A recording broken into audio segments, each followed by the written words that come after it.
एलपीजीची online नोंदणी करताना ग्राहकांना अडचणी येत आहेत। एलपीजी सिलेंडरसाठी ऑनलाईन बुकिंग आवश्यक आहे। 25 दिवसांचा कालावधी उलटूनही सिलेंडर बुक होत नाहीयेत। बुकिंगसाठीचा फोन क्रमांक चुकीचा असल्याचे मेसेज येत आहेत। होम डिलिव्हरीची वाट न पाहता गॅस एजन्सी बाहेर नागरिकांनी आता रांगा लावल्या।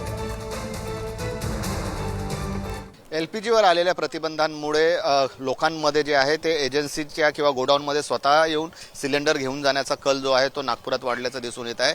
सध्या मी आहे घोगली परिसरातील एचपीच्या या गॅस गोडाऊनच्या बाहेर आणि इथे जे आहे ते नागरिक स्वतः इथे येऊन गॅस आपली एलपीजी सिलेंडर जे आहे ते इथून घेऊन जात आहेत।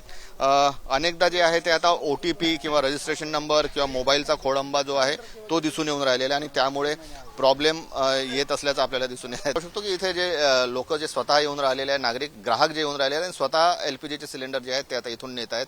मात्र अनेक जे आहेत ज्यांना OTPचाही त्रास होतोय कारण त्यांचा रजिस्टर्ड नंबर नाही किंवा आता ऑनलाईन नंबर लावण्यात देखील अनेकांना अडचणीचा सामना करताना दिसून येऊन राहिलेलं आहे। कारण फोन लाईन जे आहेत ऑनलाईन प्रणाली जी आहे ते अतिशय त्यावर ताण पडलेला आहे आणि त्याचा परिणाम जो आहे तो आता गॅसच्या ग्राहकांवर होताना दिसून येतोय। कॅमेरामन मंगेश हस्तकसह जितेंद्र शिंगाडे, पुढारी न्यूज, नागपूर।